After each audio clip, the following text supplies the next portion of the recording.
प्यारे बच्चों, आज हम पढ़ेंगे कुछ ऐसे कंसेप्ट्स जो हमें हेल्प करेंगे रेक्टिलिनियर मोशन समझने में। रेक्टिलिनियर मोशन यानी motion along a straight line. पहली बात तो ये कि हम इस टॉपिक में ऑब्जेक्ट्स को पॉइंट ऑब्जेक्ट्स कंसिडर करेंगे। हम ये कहते हैं कि when the distances travelled by an object are very very large as compared to its size, then the size can be ignored and the object can be considered to be a point object. तो हम यहाँ पर train को, बस को और moving objects को consider करेंगे पॉइंट ऑब्जेक्ट्स।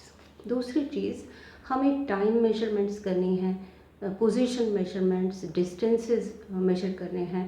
तो कैसे लिखेंगे आइए देखें। अब origin, unit and sense of passage of time की बात करते हैं। सबसे पहले हम फिक्स कर लेते हैं यूनिट ऑफ टाइम। अब सेकंड हो सकता है, मिनट हो सकता है, आवर हो सकता है, day, month, year, convenient unit हम फिक्स कर लेते हैं। उसके बाद हमें फिक्स करना है ओरिजिन। आइए देखें। मान लीजिए एक आदमी अपने घर से 9 AM पर स्टार्ट करता है। स्ट्रेट हाईवे पर उसने जाना है और वो एक सिटी ए को क्रॉस करता है एट 11 AM। ऑलराइट, उसी स्ट्रेट हाईवे पर फिर वो एक और सिटी बी को क्रॉस करता है एट 12 noon और उसके घर से सिटी ए का डिस्टेंस है 80 किलोमीटर्स। सिटी बी का डिस्टेंस है उसके घर से 100 किलोमीटर्स।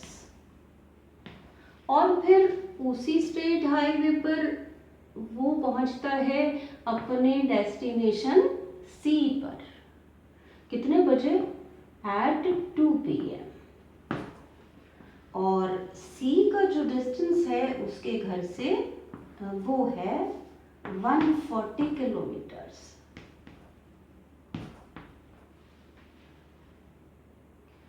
अब क्या है कि अगर हम इस टाइम को 9 AM को चूज करते हैं ओरिजिन, हम 9 AM को ओरिजिन चूज कर लेते हैं। उसके हिसाब से ये जो 9 AM को हम लिखेंगे time t is equal to 0. 0 time means when we start taking observations. अब 11 AM को क्या लिखेंगे? t is equal to 9 to 11 2 hours. 12 noon को क्या लिखेंगे? t is equal to 3 hours. Time जो है वो ओरिजिन से ही देखना है। और 2 PM को लिखेंगे t is equal to 5 hours. अब मान लो कि हम ओरिजिन को शिफ्ट कर देते हैं। हम कहते हैं कि हम ओरिजिन लेंगे एट 12 noon। 12 noon को हम ओरिजिन ले लेते हैं। अब इसके हिसाब से टाइमिंग्स ये चेंज हो जाएंगे। फिर 12 noon को क्या लिखेंगे? 12 noon को लिखेंगे t is equal to 0। Origin पे 0 टाइम। 2 PM को क्या लिखेंगे? t is equal to 2 hours। 0 से 12 से 2 बजे। और 11 AM को क्या लिखेंगे? 12 से 11। t is equal to -1 hour।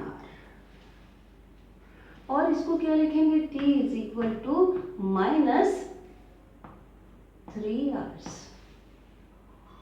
तो इस तरीके से हम लिखेंगे टाइम को। इस तरीके से हम चेंज कर सकते हैं ओरिजिन को। तो चलिए कंक्लूड करते हैं। Number 1, origin can be shifted to any point on the time axis. Number 2, the time measurements towards the right of the origin are taken as positive. Time measurements towards the left of the origin are taken as negative. A negative time means that the object reached at that point at a time which is before the origin. अच्छा, अब एक बात और fourth कि time interval between any two points does not change due to the shift of the origin. तो इस तरह से हम टाइमिंग्स लिखते हैं। अब चलिए पोजीशन की बात करते हैं। अब इसी एग्जाम्पल में अगर हम उसके घर को ओरिजिन ले लेते हैं तो हम लिखेंगे यहाँ पर x is equal to 0, position of the origin is 0। अब ये पोजीशन A की क्या हो जाएगी, x इज इक्वल टू कितने kilometres, 80 kilometres, x is equal to 80 kilometre. और B की पोजीशन क्या हो जाएगी, x इज इक्वल टू ये कितनी है 100 किलोमीटर, और C की पोजीशन कितनी हो जाएगी, ये लिखेंगे x is equal to 140 kilometres, right, इस तरीके से। अच्छा, मान लीजिए कि हम ओरिजिन को चेंज कर लेते हैं। ओरिजिन को चेंज करके मानो कि ओरिजिन को हमने यहाँ पर ले आए, B पे ले आए। अब ये ओरिजिन हो गया, तो इसके हिसाब से कैसे चेंज होगी पोजीशंस। अब यहाँ पर क्या हो जाएगा, x इज इक्वल टू 0, यहाँ क्या हो जाएगा, x is equal to 40 kilometres, और A के कॉरेस्पॉन्डिंग पोजीशन क्या होगी, x is equal to -20 kilometres, और यहाँ उसके घर के corresponding x is equal to -100 kilometres, right. तो इस तरीके से पोजीशंस लिख सकते हैं।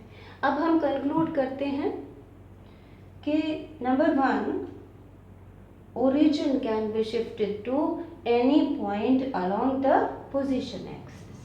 Number 2, distances measured towards the right of the position axis are taken as positive. Distances measured towards the left of the origin are taken as negative. Distances measured in the vertical direction above the origin are taken as positive, and below the origin is taken as negative. Distance between any two locations does not change with the change in the origin. तो बच्चों इस तरीके से time और positions लिखते हैं, तो इन चीज़ों को अच्छी तरह से समझ लीजिए। Thank you.